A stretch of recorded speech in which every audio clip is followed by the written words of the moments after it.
Hi, I'm Grant from Blackmagic Design. We've got some really exciting products to show you today. We have a whole new camera, so there's going to be some really interesting things to talk about. But first I'd like to start with ATEM Mini. You know, the ATEM Mini customers are doing some really amazing work, actually some very creative work. You know, ATEM Mini just has so many different uses, and it's because it's so powerful. But it's often used on location, and the internet connectivity is really tough on your mobile because you've got to find someone to plug the Ethernet into, and that's often not possible. So we've been really working hard on this problem, and what we've got is a new software update that lets you tether your mobile phone to the ATEM Mini. Now it supports all the ATEM Mini Pro models, and that's because they're the ones that actually do the live streaming. It supports both Android and Apple phones. You pretty much just plug the phone into the USB connection on the ATEM Mini and it works. The ATEM Mini Pro will automatically recognize the phone when it's plugged in. There's no settings, you just plug in the phone and it works. So let me show you how this works. Now the ATEM Mini Pro here is set up to live stream to YouTube. And on the rear monitor, I've got the web browser with the YouTube display in it, so it's live streaming through. Now, the ATEM Mini Pro here is connected to the internet via its Ethernet connection. One thing that's really important also to know about before we do this is you have to activate the tethering on your phone to actually make this work. So I've got a phone here. It's got the tethering enabled, which is the phone here, and I've got a USB cable, so I'll plug the phone in. There it is there. And I'll plug in the other end into the USB port on the back of the ATEM Mini. So what will happen is, I'm not sure you can get an overhead shot of that, but there it is, the little tethering icons come up. It's a bit different. I've got an older phone, so this phone's a newer one, so it's got a slightly different indicator. Now the ATEM Mini can see the phone, and if you look on the multi-view, you can see there's a little phone icons appeared on the streaming status view. So what we do now is we'll unplug the Ethernet and see how it switches across. So if I unplug the Ethernet, you'll see the icon on the multi-view is actually grey. So I've unplugged the Ethernet here, and what you'll see is it'll switch across. Now you can see the icon's gone red and it's flashed the on-air indicator, and that shows that it's now switched over and it's live streaming. And you see there's a little bit of an interruption to the live stream, but it's done a clean switch over, and now it's running with the phone data and not the Ethernet, because the Ethernet's not even plugged in. So let's switch back. So we'll plug the Ethernet back in and we'll unplug the phone, and you'll see that I'll straighten myself up here a little bit. So the overhead camera looks great. And you'll see now it'll switch back. The phone icon's disappeared from the streaming status indicator, and it's gone back and it's switched across, and now we're streaming back on the Ethernet. It also does something that computers don't do very well, and you just saw it. Basically, that's changing between mobile data and Ethernet. The ATEM Mini Pro will keep streaming when the network changes. You can switch it backwards and forwards. So if you have an Ethernet problem, you can plug your phone in. But a lot of times software applications actually need to be quit and relaunched, because they'll actually connect through one of the services and they don't really switch across. But ATEM Mini doesn't need to do that. It'll just switch live even while you're streaming, and you just saw how it did that. Because we've got full control. It runs Blackmagic OS, so we've got full control over the whole process of how we connect. And another thing I think it's really also important to think about with this phone tethering stuff is the mobile data speed. Phones can vary a lot in data rate. I mean, every internet connection can do that. Also, the data rate will go up with frame rate. So there's a lot of things to consider. Also, 5G phones are faster than 4G phones. So if there's not enough speed to do the live stream through your phone, there are some options. You can switch to a lower quality. You can also switch to a lower frame rate. And so lower frame rates are okay, of course, because all the inputs will just convert. So even if you're running 1080p 60 and you wanted to, say, stream at 24p because the data rate is too much at 60p, you can switch the switcher over to 24p. All the inputs will just convert and it'll all just work, so it's really good. So I think this mobile data will be really helpful to people. It's actually in a new software update. It's called ATEM Update 8.6, and it'll be available on our website today. We'll post that. It supports mobile data on ATEM Mini Pro and the ATEM Mini Pro ISO models, because they're the ones that are got the streaming built in. And also it'll be available free of charge, so you'll just be able to download the update and add that feature. Okay, so now I wanted to discuss the ATEM Mini family as a whole. The ATEM Mini's been really well received. It's got a lot of professional features, and these are not dumbed down switches, but they're true professional switches, for important work, even though they are HDMI. People have used the switches in a lot of ways we never expected, which has been quite a lot of fun to see. I mean, some remarkable ways. It's quite shocking. So we thought, really, how far could we push this design? We wanted to try, and we were sort of thinking, could we build a really much more powerful model? But how far could we take it? Like, really, how far could we push this? Could we build a high-end switcher, but kind of in an ATEM Mini design? And we weren't really sure if it was possible. You know, we've been working on this for a while, but it was a challenge we kind of set ourselves. You know, there's a bunch of challenges. Could we make it affordable enough? You know, could we keep the advanced electronics cool without fan noise, which is really important because often these switches are used in the same environment with the cameras, so you don't want the fan noise being picked up. Was it even really possible to fit a big switcher into an ATEM Mini design? So, well, not fit exactly. It has grown a little bit in size, but we've been able to do it. We've pulled it off, and the new model is called ATEM Mini Extreme. It's dramatically more powerful. I'll bring one out and show you. I've got one here, so here it is. It's quite big, as you can see. It's a much bigger switcher. You can see the size difference there. Try and straighten it up a bit. So you can see it's got a much bigger control panel, a lot more controls. It's a monster, this thing. So if you're looking for a more powerful ATEM Mini, then this is it. We've really gone for it. So actually, I'll start by showing you the back. Let me just put that aside. I'll move the phone out of the way. Let's have a look at the rear view. I don't know if you can get a close-up of that there. So there are a lot more connections on the back. So you can see that it's got the 12-volt DC input. Now it includes a bigger power supply because it's obviously uses more power. There's gigabit Ethernet built in. We're going to be able to use that for a few things in the future as well. So it's got tons of fast Ethernet. It's got the streaming built in, so it's a bit like the ATEM Mini Pro models, a bigger version of ATEM Mini Pros in some ways. So you don't need any external streaming software because that's built in. It supports YouTube, Facebook, Twitch, Twitter, Vimeo, and more, just like the ATEM Mini Pro models do. But it now has 2 USB connections. So this is important if you want to, maybe you want to use a webcam while you're recording to a USB disk at the same time. Or say if you want to do recording while you're live streaming via the phone, because it supports the phone tethering as well as the ATEM Mini Pro now does. Of course, you can still connect a USB hub, so if you want more devices, but I think it's really nice having 2 USB connections built in. It's much simpler.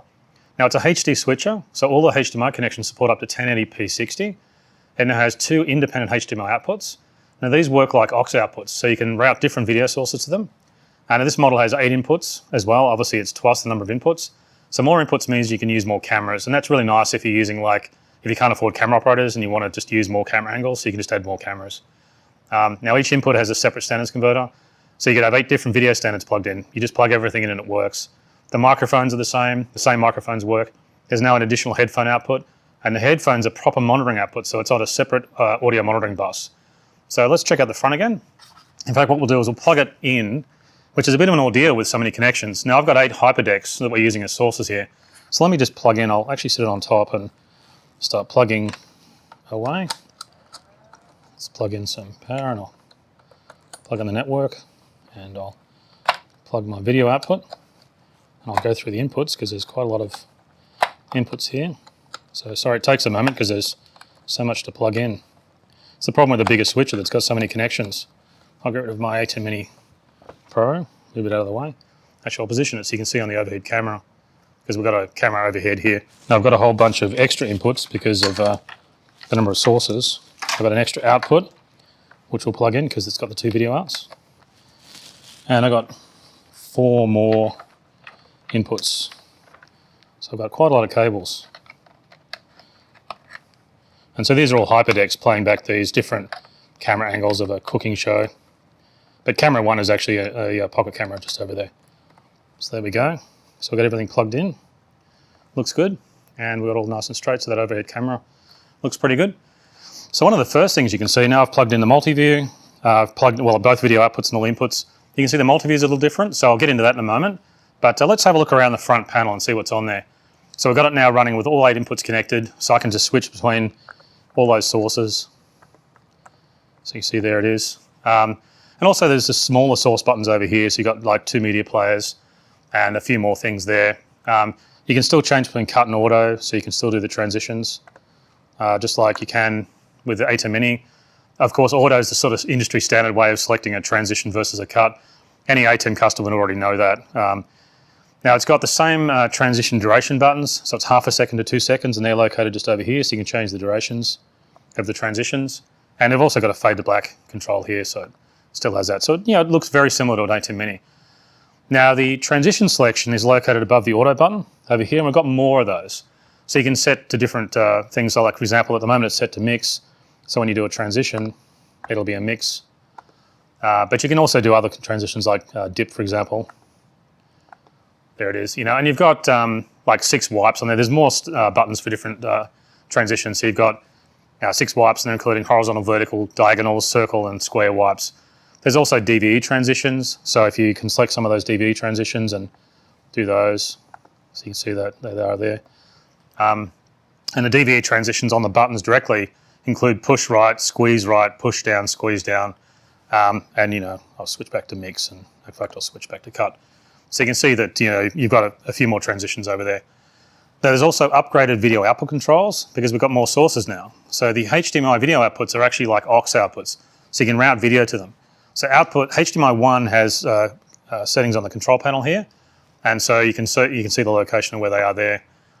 Now you can route sources out using the ATEM software control, where you get access to both video outs and you can use them both like auxes, but you can view it on the front panel here. So let's have a quick look. So I'm looking at, in fact, if I can switch the video across, I can see this. So that's the second video output I've got on the back there. So I can now switch the sources between the camera inputs to that video output live, and you notice that it's basically a clean feed of the video sources, and it's very the switching's very clean. Now you can connect this to a video projector, and one of those inputs could be a slideshow, and you can switch to the video projector from the front here. So it's almost like doing a separate live switch. And also Video Hub control panels work, so that's nice. They've also got a multi-view output, but we'll set it back to program because we're actually using a 2-monitor display. So you can see you've got a lot of really nice controls there. Now it's got the same streaming controls on the top right of the panel there, the same on and off air controls there. You've also got the same record and stop controls. There's also some extra key controls, which we've got over here. You have the key 1 and downstream key controls on there now, and it's nice to have a downstream key button. So if you're using a logo and the downstream key, you've got that. Now again, all the keys are all available in the ATEM software control, so that's nice. Now the other thing we've got on the front panel is a bunch of macro buttons. All ATEM Mini models have macros, but the ATEM Mini Extreme has 6 macro buttons on the front panel that you can fire them by pushing one of those buttons. And there they are there. It makes them much more accessible. You can set up really complex effects and just trigger them just on one of those buttons there. I can just get a close-up of that. Now the DVEs, the ATEM Mini Extreme has 2 DVEs. So you can do like a 2-up views for interviewing people. There's front panel buttons with some presets for you.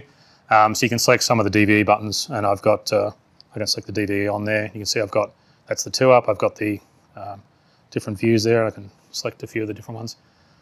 See there on the bottom there's the 2-up view, and you can see I've got 2 there. So that's pretty nice. And you also, again, get full control of the DVEs from the ATEM software control. But these preset buttons make working with DVEs really fast. So I'll leave that. I think that's off here. That's off. Now the other thing we've got is a select bus. Powerful switches have what they call a select bus on the control panel. Now what it does, it allows you to control the sources into internal processing such as DVEs. So let me show you how this works. So say for example, something like the dip transition, which I'll select over there. Now we were using a color generator. When we did this before, there's a source for that dip, and we were using a color generator. That was why it was white. So when we did a dip, it went to, whoops, I've got to select order. So when I do a transition, you can see it was white. Because it was using a color generator, and that color generator is white. But what it allows us to do is we can change the source that we're going to use for that. Now the sources are along the top here, so you can see that, and the destinations are along the bottom. So, and the destinations include inputs to keyers, DVEs, the DVE video sources, the dip source, and a lot more. So the dip is along the bottom here. So let's have a look. There it is there.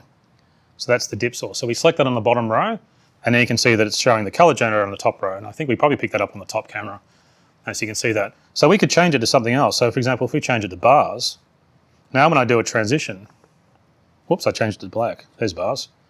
So there you go. So now I changed the dip source to bars. So you can really see how fast it is to change sources on the front panel itself. So let's change something else. Let's change one of the DVEs. So I'll turn the 2-up view back on. So let's turn the DVE back on. So you can see I've got the 2-up view with the DVEs.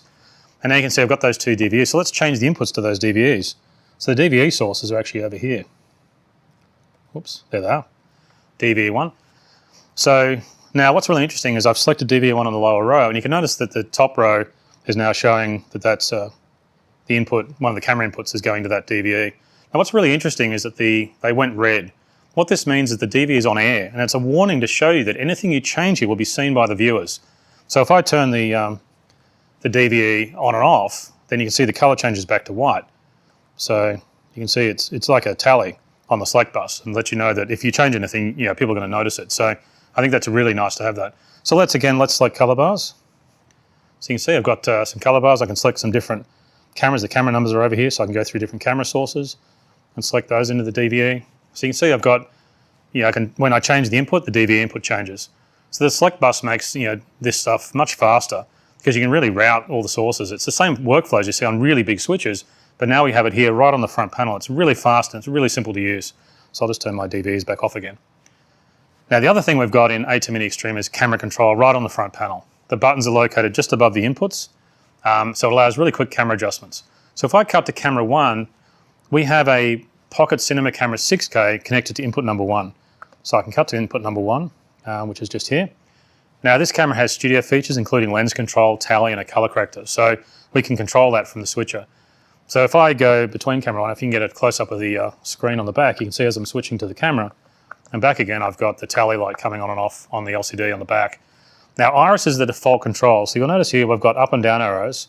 So if I start adjusting those, you can see I'm now adjusting the iris. And that's the most common control you need, which is iris. Because if you're using outside, you're doing outdoor shooting, the lighting conditions can change. So you can track those lighting conditions. So you can see there I'm changing the iris.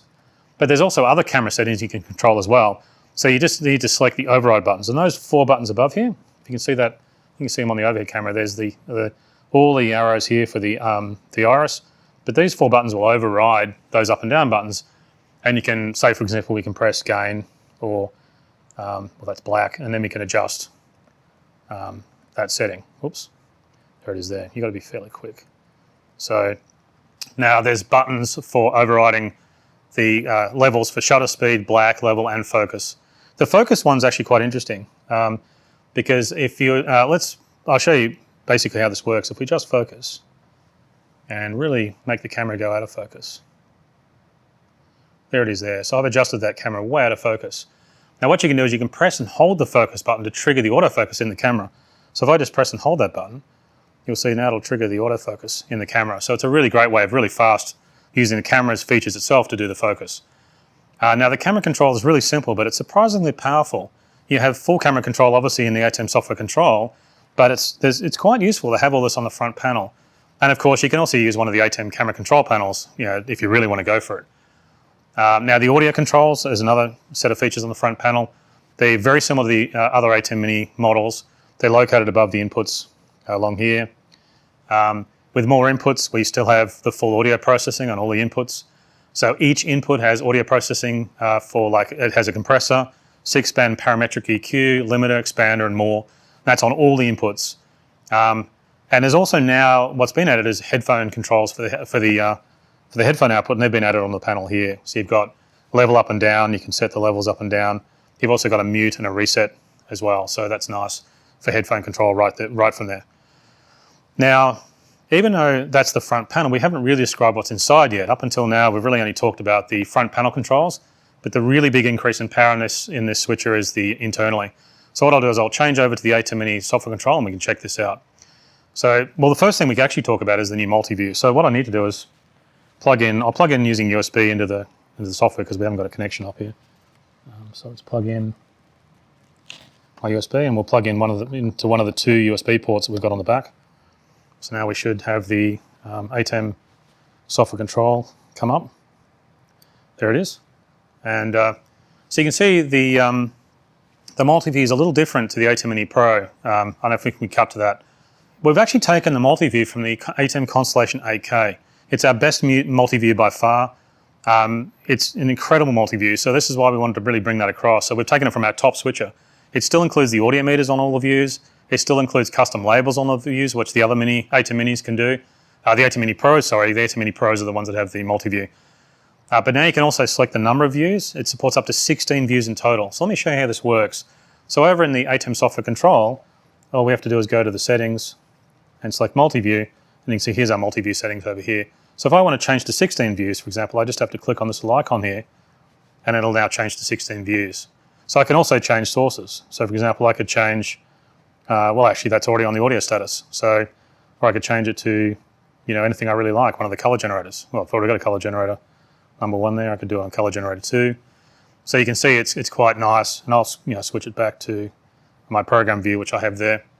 Now 16 views is really great with those two HDMI video outputs because you can use a 2-monitor setup, which is what we actually are showing you behind. I'll go back to a nice shot. So one monitor has the 16 sources on the multi-view, and the other one has the program view. So that's a really nice combination to have because you can use those two outputs to really give you that big program view, and then you've got tons of views on the multi-view. Now the ATEM Mini Pro also has a media player with 20 still frames. With the latest software update that we did on the ATEM Mini Pros, they even retain those still frames between a power cycle. But with the ATEM Mini Extreme, you now get 2 media players. So let's take a look at that. So if we switch to the media play page, I'll get rid of this there. And if I go to the media page, you can see I've got the 2 media players. And we can load a still into media player number 1. So I've just loaded a still into there. And I can load another graphic into media player number 2. In fact, the default media players have already set up to use slots 1 and 2. So now you have 2 video sources into the switcher, and you can see them on the multi-view. In fact, the multi-view by default shows the 2 media players there. Now, previously we showed you using DV preset buttons to turn on the 2 multi-views. We've got, DVEs. We've got 2 DVEs in the switcher. This is great for interviewing multiple people. You can show like 2 different interviewers at the same time, so it's really nice. So let me show you the DVEs in the switcher.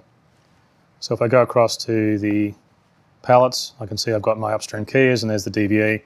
And you can see I can turn on that keyer. So there it is there. And I can move the DVEs around. This is where you do the adjustments. Whoops, I've got to click it there. You can see you can position those all over the place, and it's really change the size. And so 2 DVEs are really nice. So I'll turn off that key. So there's 2 key DVEs built in, and that's just really flexible. But with so many inputs, we also thought we could do a lot more.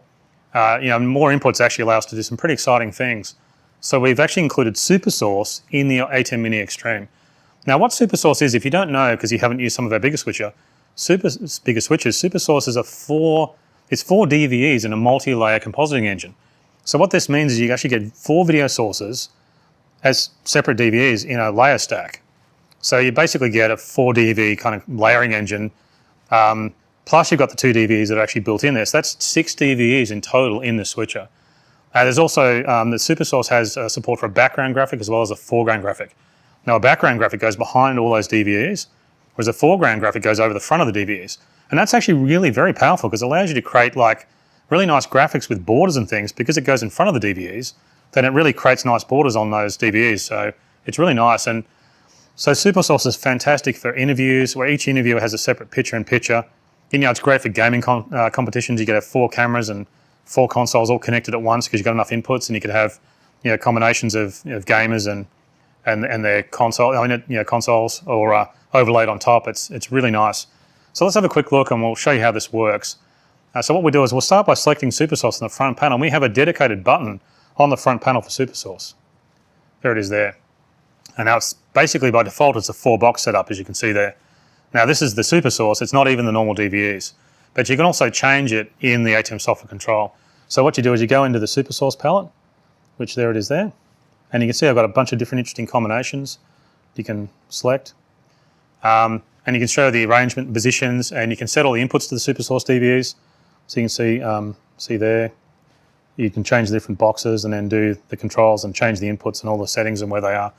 And you can also load in a graphic. So for example, if I go to the media player and load in a foreground graphic, I can now change that into media player 2, and I can go back to SuperSource and I select art. Now what I need to do is I need to select media player 2 as my graphic source, but it's made that graphic the background. I actually want the graphic to be the foreground, so let's do that because it's got borders on it, and the borders actually now become the DV borders. So you can see there it's all lined up and it looks really nice. Now, you can spend a lot of time getting all this perfect. We've actually got the graphic. This graphic just supports the default SuperSource layout. But really the trick here is to line up all the DVs so they match the graphic. And we made this graphic to suit the default SuperSource layout, so we didn't have to spend time doing it here. But you can really see how powerful that is. Now SuperSource is really separate to those 2 main DVEs. So that means they're still available if you need to use them for something else. Although I'm not sure how much stuff you can really put on the screen at one time. Now the other thing we've done with ATEM Mini Extreme is we have 8 inputs. So we can do a lot more with the keyers. So what 8 inputs mean is that ATEM Mini Extreme is big enough to actually do virtual sets. So we now have 4 ATEM advanced chroma keys in this switcher, which means you can do 4 separate chroma keys at the same time. They're all completely independent. So that's basically means you could have 4 separate cameras that could have a dedicated chroma key each. So you can use basically the 8 inputs to do virtual set, to create virtual sets, 4 live cameras over 4 live backgrounds. So 4 of the inputs we'd use for the cameras and then key them, and 4 inputs would be used for the live rendered backgrounds that are coming in from the virtual set processing. Now a lot of virtual sets actually use our decklink cards. We even have a quad HDMI model. So I reckon third-party developers could even create some really interesting virtual set rendering machines. But you could also use macros and the media players to do fixed camera virtual sets. So let me show you the keyer palettes in the ATEM software control. So if I go across, I'll close the SuperSource one. Well, actually, we kind of showed you this before because we used it for DVs, but there they are there. See, they're 4 independent keyers. Now, what that means is you can control these with macros and you can switch the media players into the keyers. So what that means is you could create a fixed camera virtual set all in the ATEM Mini Extreme without any extra hardware. So each camera would have a pre-rendered background. So you could basically put that behind the camera. So you can key the camera over a green screen and then put that background in the back. And if you don't move the camera, you don't really need a live motion virtual set.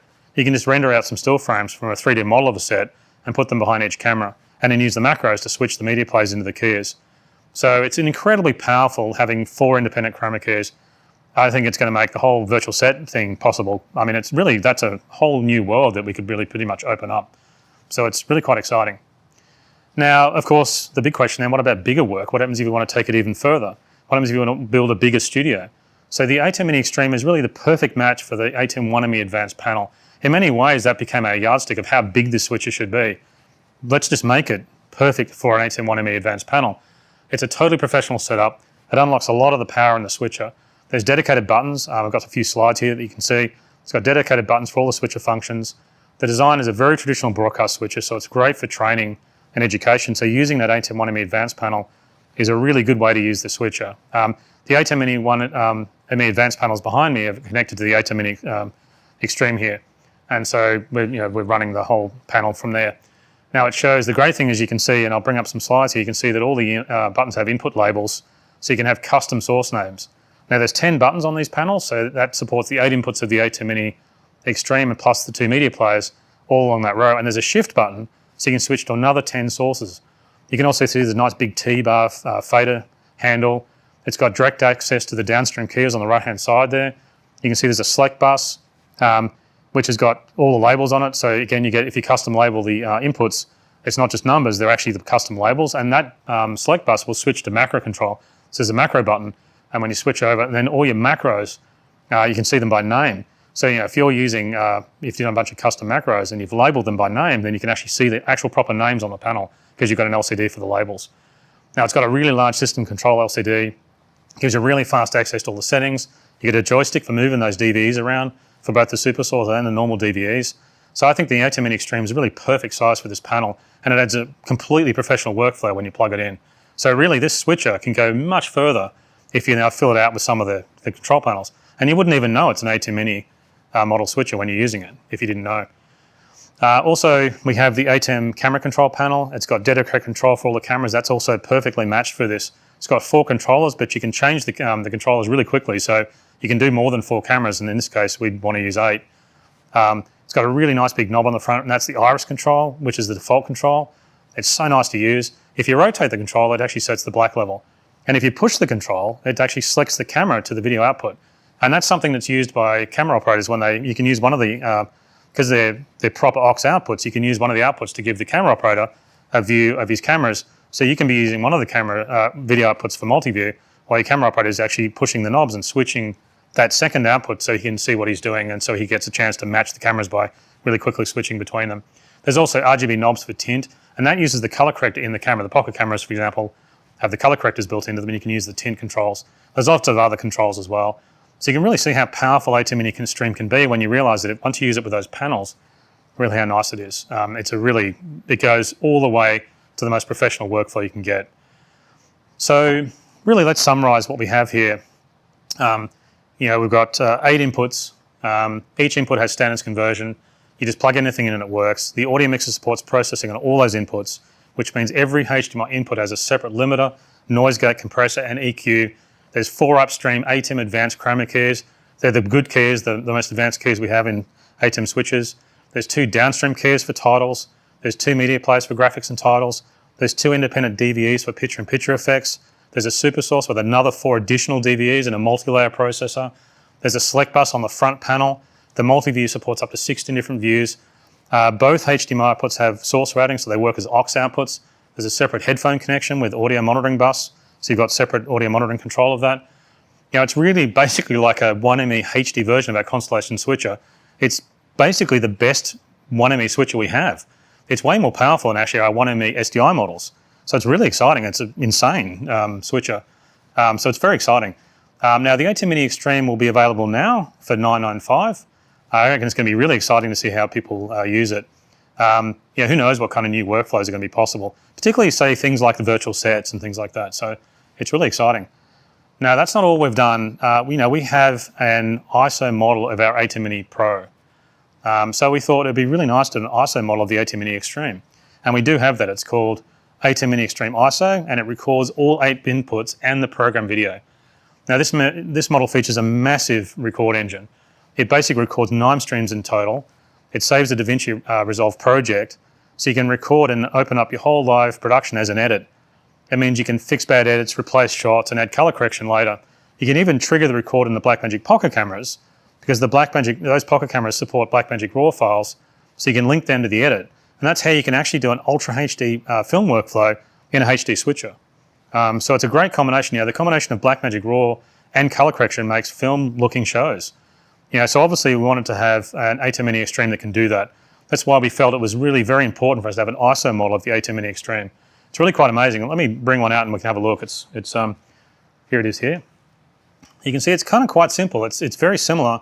It's the same. Actually, I'll put it above it so you can see both models compared there. Let me line that up.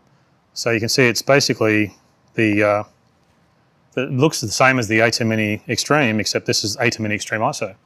So we'll plug it in, we'll transfer the connections across to this guy here. I'll put it on top because I think that might be the easiest way to transfer the connections. A little bit undignified for the switcher that's below it, but let's change the connections across. So input 3, input 4, input 5, there's so many inputs. Input 6, input 7, input 8, video output number 2. The connections on the back are exactly the same. I'll move our USB up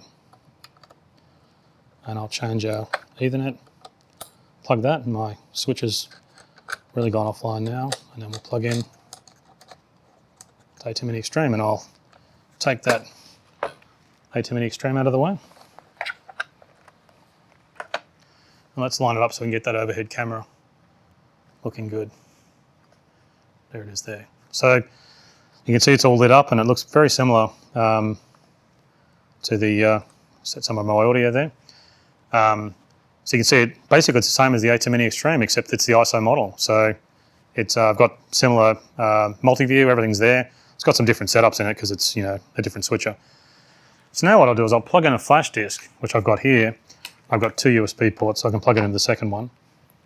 So I'll plug it in there. Now because it's 9 streams, you do need a decent flash disk. Some flash disks aren't as fast as they say they are. They'll do bursts at high speed, but they won't sustain it. So make sure you're using a good quality flash disk. Now what we'll do is we'll go to the record palette because I've got to show you that. So it's in the output menu here. If we can cut across the UI, I'll turn off the live stream. Now you can see it's the same palette as the ATEM Mini Pro models use. So what we need to do is set the ISO recording on. So this is the control here. So if you turn that on, now will enable the ISO, and you can start recording. Now I can do that on the front panel, which I will do. You can do it from the UI as well. And there it is now. Now I'm recording to the disk.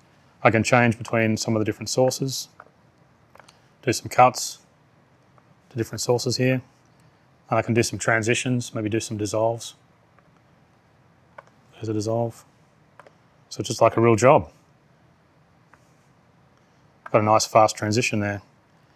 Now it's worth mentioning that you can use a USB hub and use multiple disks. If you're recording with multiple disks, it'll move from disk to disk as each disk fills up. So you can record forever if you keep adding empty disks. You can also use a Blackmagic multi-dock, as it's 4 SSD disks on a single USB port. So that's really nice. Now, while it's recording, let's plug, I've got the USB actually, I'm controlling the computer via the USB. I'm not actually using it via the network, I'm using the USB connection. So I have webcam coming into the computer. So let's launch an app. I'll just use QuickTime Player. I had that open a second ago, so there it is there. And if I go to the file menu and use a video recording, I can show the webcam source. There it is there. So what I've got going on now is I've got a recording going on while I've got webcam source. And also, let's start streaming to YouTube. So if I turn on streaming, now I'll run the streaming.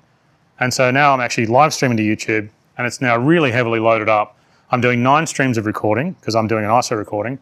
I've got USB webcam going on the screen here, and I've also got live streaming to YouTube all at the same time. So now if I do some more transitions, I just keep doing that, and it's pretty nice. Now, what I can do is I can now stop recording and we can go and have a look and see what it looks like on the computer. So I'll stop recording, and I'll stop streaming as well. And I'll close this. Now I'll take my disk and I'll plug it into the computer so we can have a look what it looks like on the computer. So I've got 2 USB ports on the side of the computer. So I'll minimize my software controller, so if you can switch across to the ATEM. I don't want to use that as a backup. So there it is there. So here's my disk that I've just recorded on the ATEM Mini Pro ISO. So then I can open up the disk and see what's in there. You can see I've got a whole folder with all the files that have been recorded when I was doing my recording. Let's have a look inside. So you can see I've got my folder with my ISO files. You can see the 8 inputs there.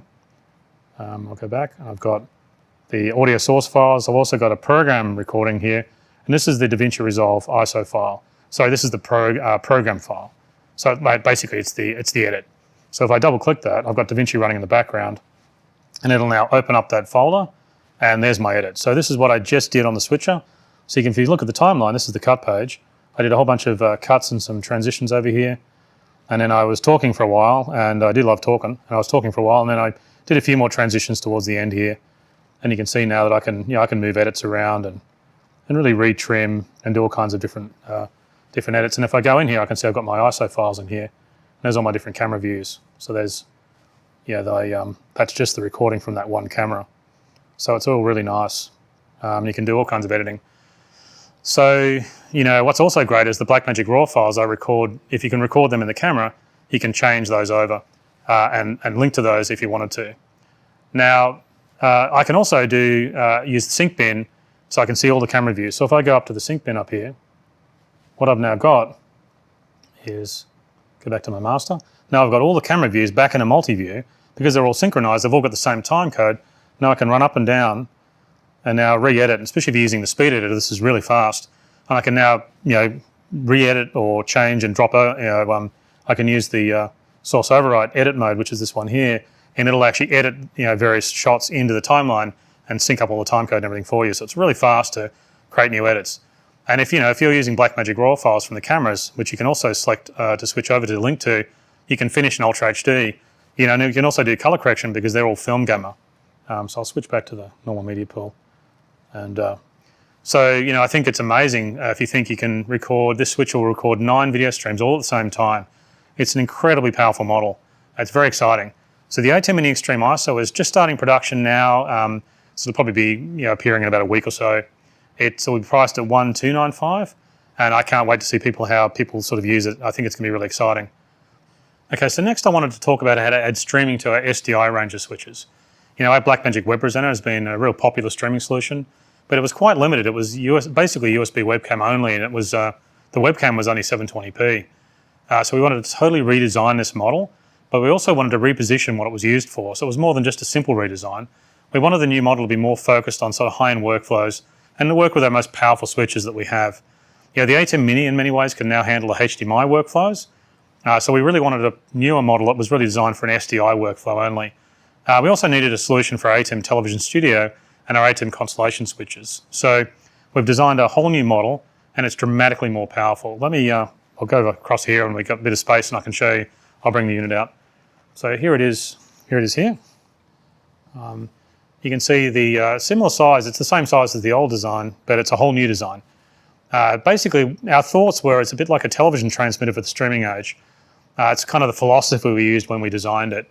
It's way more advanced than the previous model, and it has a lot more features. It removes a few of the features we don't need, like the HDMI input, because we don't need that now.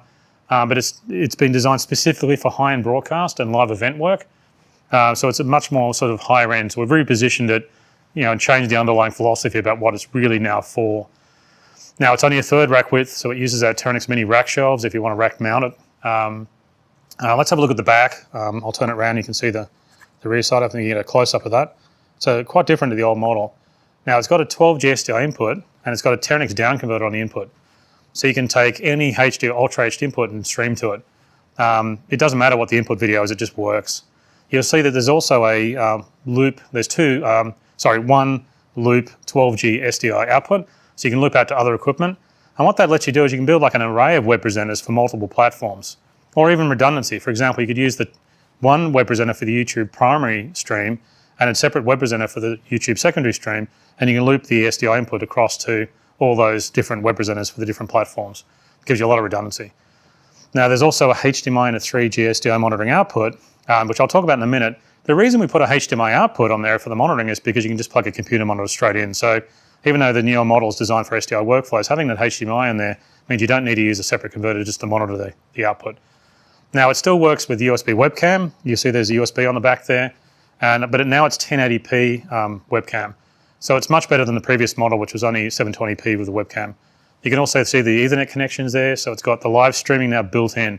It's got a professional H.264 codec built in, so it'll now live stream direct to the platforms, to the online platforms. You don't need any computer software now. It's all self-contained in this one small unit. And then you can use both the USB webcam and the live streaming at the same time. They both work at the same time. You can also see we've got two power options on the rear panel there as well. There's the AC for regular power, plus there's now a broadcast 4-pin 12-volt DC power for backup power. Now you could use that with a separate power supply, and so you'd have two AC sources, one direct and one using the power supply, or that could be a battery, so you could stay on air in a power failure. So it's really exciting. Now let's turn it around. We'll have a look at the front again, and we'll plug it in and get it up and running. We need to plug in a whole bunch of connections, so I'll plug in some power. I've got everything here. I've been plugging a lot of connections in today. So I've got some power, I've got my Ethernet, which I'll plug in. I'll use the HDMI monitoring out, which I'll plug in, and I'll plug my SDI source. When that SDI source is coming from the ATEM Mini here, so we've just converted the program out, so I can get a nice source there and plug it all in. So you should be able to see that on the front panel. Now, it's all up and running. Now the old models, the front panel was actually optional. Now it's included as standard, so you get that front panel as standard. Because it live streams internally, you really need the front panel for control. It's got that dedicated on-air button, so you really need to have access to that. And there's also menus as well. So let's see how that works. So we've got a computer up on the rear screen, if we can switch across to that. And that's got YouTube and a web browser, so we can bring the unit on air. And that's all there is to it. Now you can also do this from the utility. I've got a Mac over here, which I've got plugged into the network. This is plugged into the network as well. I can run the utility and show you. So if you can just pan across here and get a cut of the computer over here. Here's the Blackmagic Web Presenter utility. So I can go in there, and you can see I've got the settings in here. It's similar settings to the ATEM Mini, so it's very familiar. So that looks like the streaming tab in the ATEM Mini. So it's quite a familiar user interface. I've already entered the streaming settings in here, so it's faster to show you, so I didn't really have to do any of that. And so that's nice. So if we go back to the unit, you can see the front panel also has all the buttons for the LCD menus, and you can change settings from the front panel as well. So you can turn on the menu button over here. You can see I've got some menus. And the LCD also includes video monitoring and audio meters. There's a really nice big, if you look at the status of that LCD and you can get a bit of a close-up of that, you see a really big on-air indicator. I wanted an on-air indicator that's big enough that when you're looking across the room at a rack, you can actually see which web presenters are on air. So that's why we needed that a bit larger. The input video standard's also on there as well. And there's also a time counter showing how long the stream's been running. It even includes a day count. So it's actually day, hours, minutes, and seconds. The network status is there as well. Now it also supports the phone tethering like the ATEM Mini that I showed you before. If the Ethernet goes down, you can switch over. So you can plug in a mobile phone into the USB. The LCD will show what network connection's active, because there's actually a network indicator there, whether it's Ethernet or mobile data. So I don't need to show you how the tethering works, because it's the same as the ATEM Mini Pro I just showed you. Now there's also, you'll notice on the front, there's a USB-C connection on the front panel. That also works as a webcam. So what's really interesting about that is you can basically walk up to the front of the unit and plug straight into it and monitor video with any software that works with a webcam. I was just using QuickTime Player before. Now that's great for diagnostics. And the utility also works through USB or Ethernet. So you can walk right up to the front of a rack and plug into the unit and get both live video and change the settings, all in that one USB connection. Plus you can plug a phone into the front panel as well. So that USB also supports a phone, so you can plug the phone tethering in. So if you had an internet problem when you're running, you can actually go and plug your phone into the front panel. So that USB on the front is really flexible. So of course, what other things can you do? Well, one of the interesting uses you can use is with editing. Now on the Mac over here that I was showing with DaVinci, I've got an UltraStudio Mini Monitor connected to the Mac. It converts the timeline out to live video for monitoring, which is how you generally would use that. When you're video editing, you want to see your user interface, but it's nice to have another video monitor showing the actual live video. Now, if I plug that into the Web Presenter HD, I can actually use it to stream to remote clients. So let's connect the UltraStudio Mini Monitor into the Web Presenter HD. Now I've got that connection here, so I'll unplug the ATEM Mini source and I'll plug in my ATEM Mini Monitor, and that'll switch over. Now what we can do is go across to the timeline. So if we cut back to the timeline here, I've got the utility running, so I'll quit that, and I'll come back here to the timeline. And you can see now I've got the video from the editing timeline playing out to, I'll loop that and play it.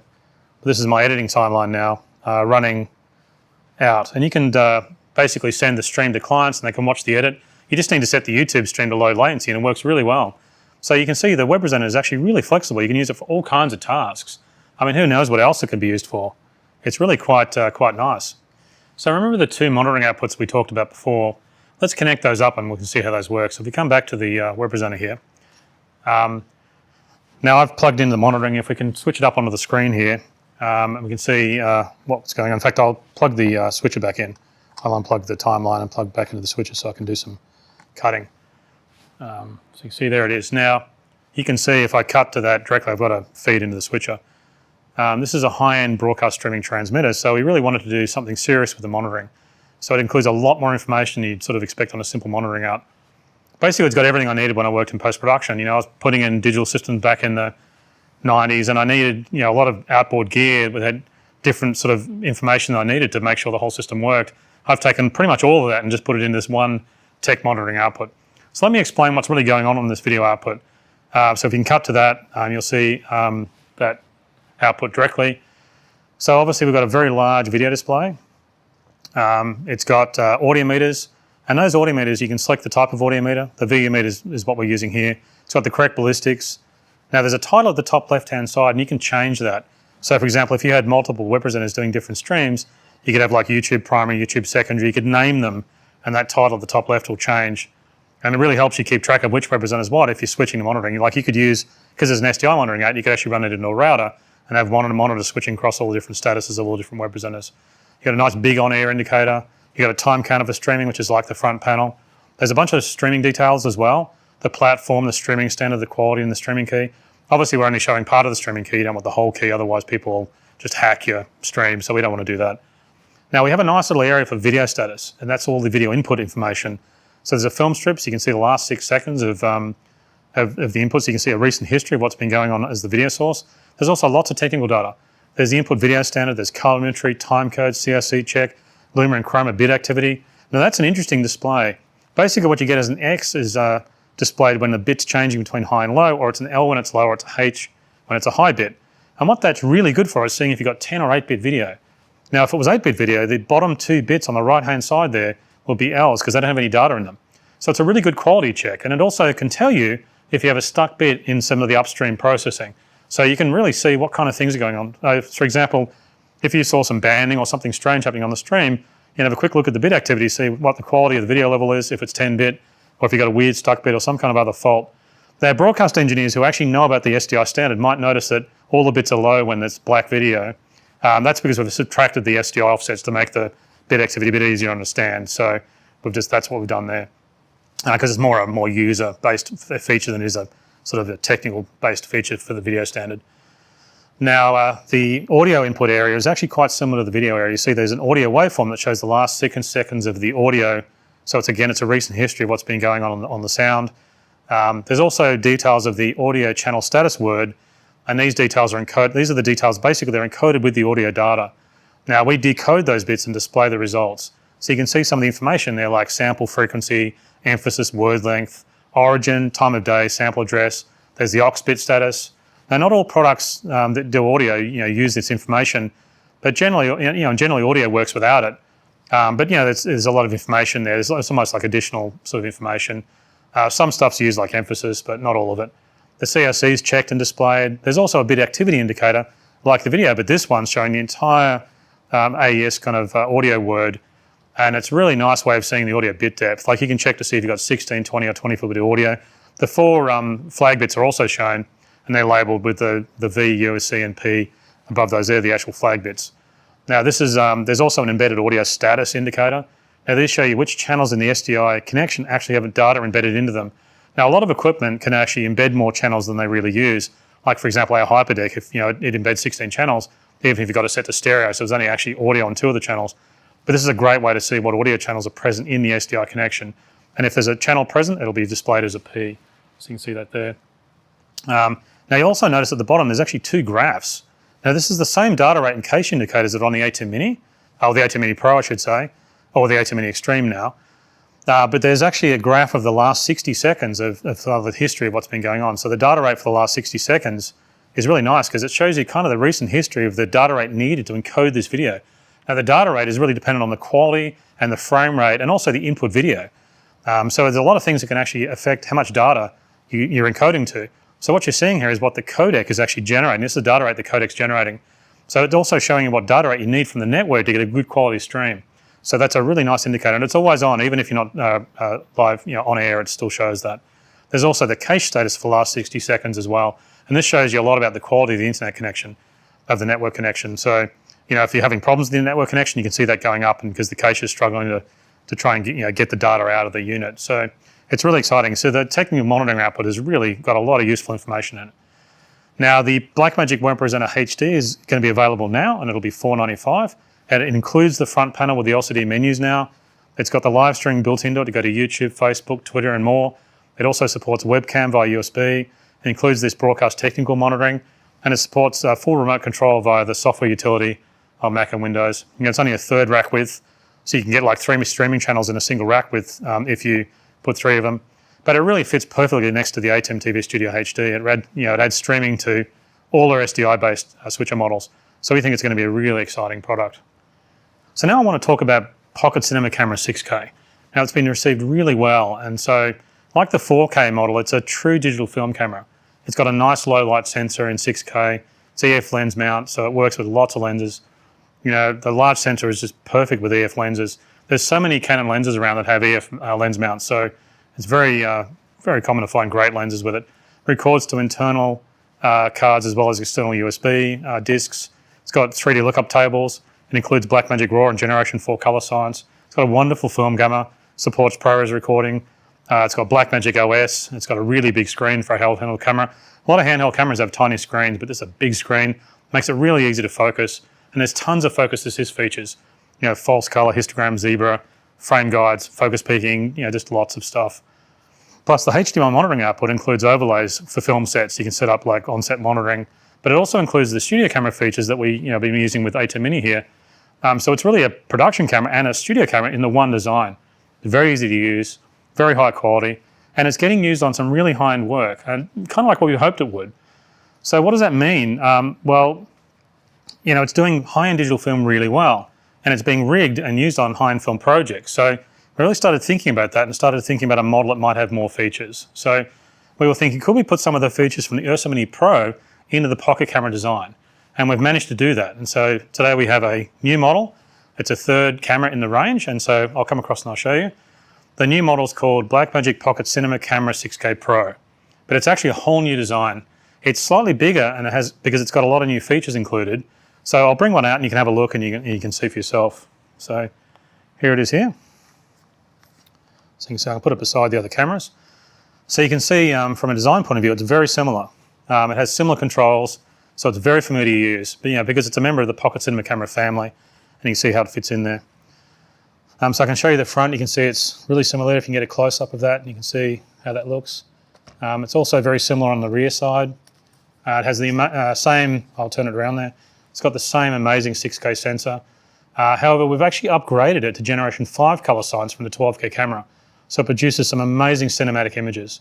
So I think the first thing you can really notice there is it's got a new LCD screen. It's a high brightness HDR screen. It also tilts up and down. So if I turn the camera on, I'll get the screen up, and you can see really how bright that screen is.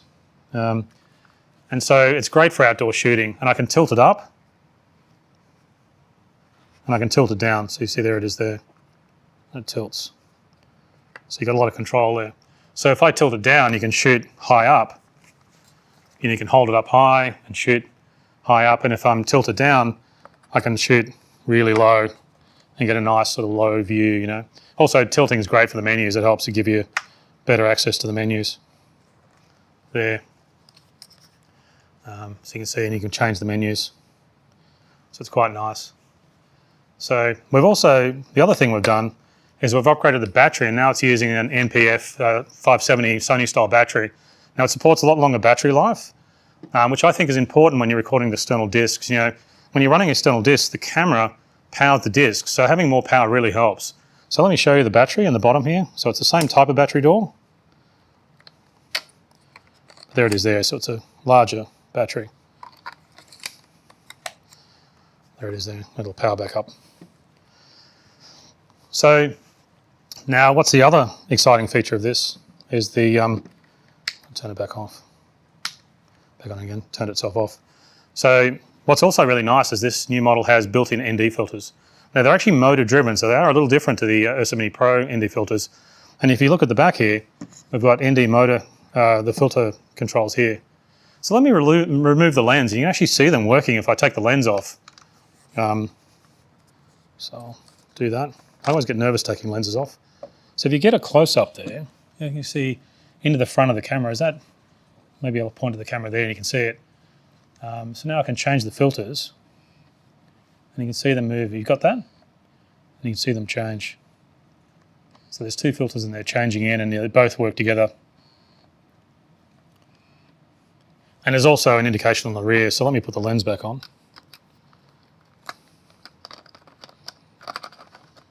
Oops, there I am. So if I go around the back here, you can see the ND filters changing. Again, if you can get a shot of that. There's the ND filters there. And you can see there's actually also a status on the LCD to show you what filters are applied. So I think it's much more flexible. I'll turn the filters off. It's fun, I could actually just sit here doing this all day. So it's great, of course, having the ND filters built in because it's much more portable solution. This is a portable camera, but it gives you total control of the shutter angle when you're in bright conditions because you can just pull those ND filters in, cut down the light. Now there's also support for an electronic, an optional electronic viewfinder. So there's a separate viewfinder that you can purchase and add to the camera if you need it. It's called the Blackmagic Pocket Cinema Camera Pro EVF, and it bolts right on top of the camera, right there. So let's have a look. I'll show you the EVF. I'll bring it out. You can see it's super tiny there. So you can see there it is there. I can get a shot of that.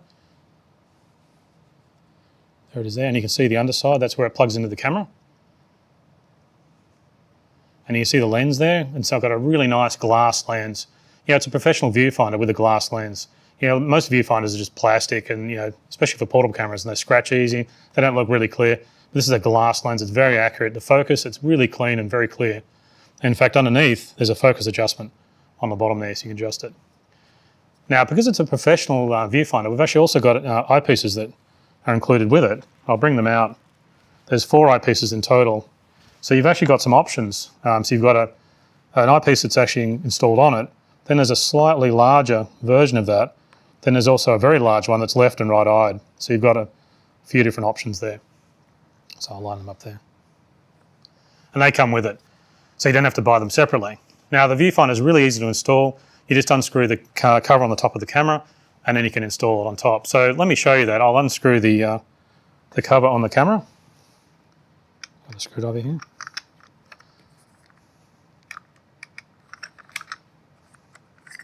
We'll take that off. There's the cover there. I'll just show you quickly. It's just a plastic cover, just covers over the hole. And now you'll see there's a space on the top of the camera. If you can get a shot of that, you can see where the viewfinder plugs in. So all I need to do is plug the viewfinder in. Probably should turn the camera off when I do this. And I'll tilt it up. There it is. I can tighten it down. Just finger tighten it. And there it is, it's installed on the camera. A shot there. Now it tilts up and down like I was just doing to install it. So you can see you've got a huge range. So you can imagine with a nice big eyepiece on there, you know, how nice that looks. Now the focus adjustment is under there. And if I turn the camera around, you can see, if you get a shot of that with the focus adjustment, you can see the lens move when I adjust the focus. Can you see that? So there it is there. So that's under there. Now there's a focus pattern built in to the camera to allow you to get really accurate focus. So you just go into the monitor menu and you can access the focus chart from there. It's a really bright OLED display, so the sensor will, it's got a sensor on the back, so it turns the OLED on and off when you're not using it. And the main LCD will also turn off when you're using the viewfinder to save power. And you can see you can change the viewfinders, the eyepieces out. I'm actually left-eyed, so I like the left eye eyepiece. And so it's a real professional solution. Now, if we look at the side of the camera, you can see we still have the SD card slots on the side. So we've got them there, so you can open up the card slots. So you've got the same media that the other card, that the other models use. And we also have on the side connections here, so you can get a bit of a close-up of that. We've also got the very similar connections on the side. We still have the HDMI output for monitoring. We've got the USB for recording to external flash disks. We've got the headphone connector. We've also got the mic, the video type mic input connector, but we now have an extra XLR connector. So you can plug in 2 separate microphones, and they're both phantom powered, or you can of course plug in from professional audio gear. You can actually plug stereo XLR sources now. And then, you know, as far as phantom power goes, the new battery's got lots of power for the battery. Now, the other thing we've got is we have a new battery grip. You know, if you're doing very long shoots, you really want it to, you know, it's nice to have a battery grip. It's called the Blackmagic Pocket Camera Pro Grip. Sorry, the Blackmagic Pocket Camera Battery Pro Grip. I always get that wrong for some reason. I've got some neural damage that's causing issues with the name. Now, it holds 2 extra batteries, but it's a little different. It supports the same large batteries that the camera uses, so those newer type batteries, and it bolts onto the bottom of the camera. So here it is there, you can see, and it's a bit different. It doesn't displace the internal battery. So there it is there. So what you can do is install it on the bottom of the camera, and it won't displace. You're adding 2 extra batteries and you keep the battery in the camera. So I think this is a better design. Now, if you see the top of it, how it does that, it's got these power pins there, and that's how that talks to the camera. So there's a spot on the battery tray also to support. There's a cover on the bottom of the camera there, which I'll unscrew.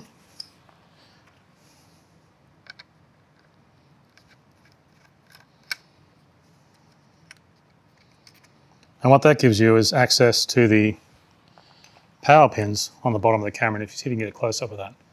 Now there's actually a spot on the battery tray to store that little cover I just took off, so you don't lose it.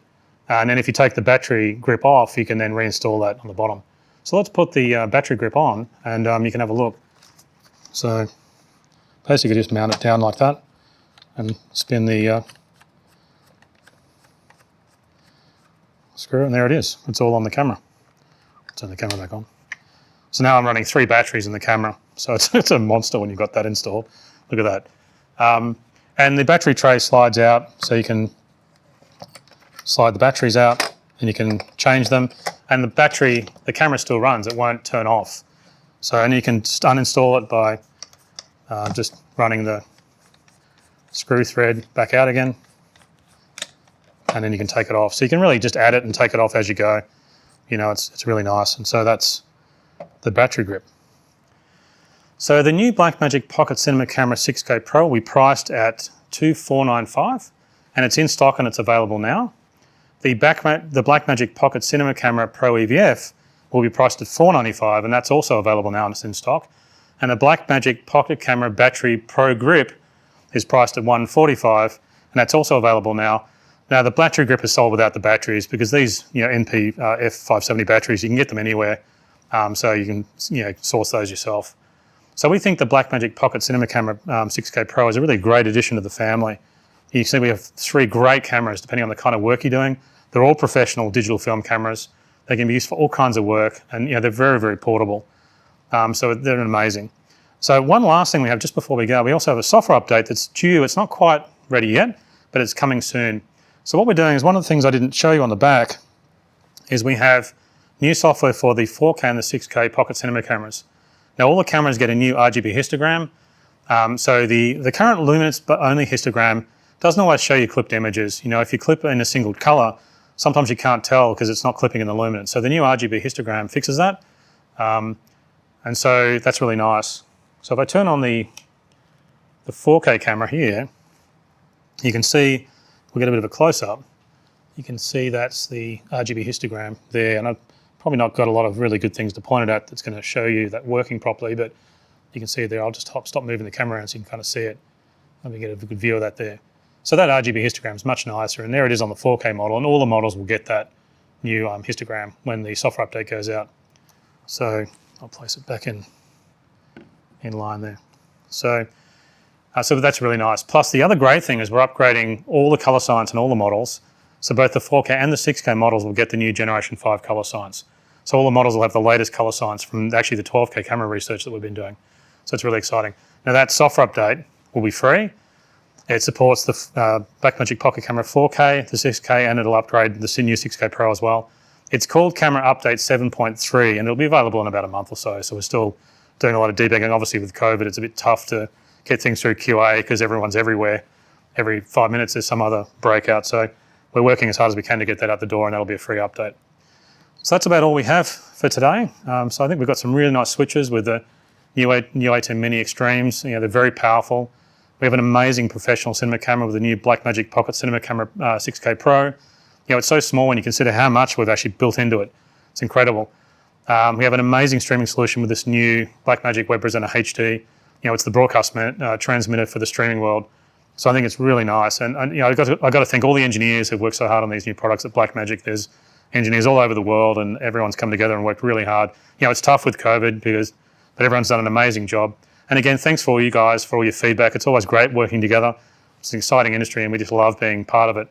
I'm getting older, and it's been doing it for a long time, so it's great to just keep bringing out more and more new products. It's really exciting. When we work together, there's no limit on what we can do, and there's no limit to what's possible. So again, please remain safe, and I hope it won't be too much longer. We'll be back at trade shows talking again. I love talking as these videos get rather long. So take care, and we'll talk soon, and take care. Bye.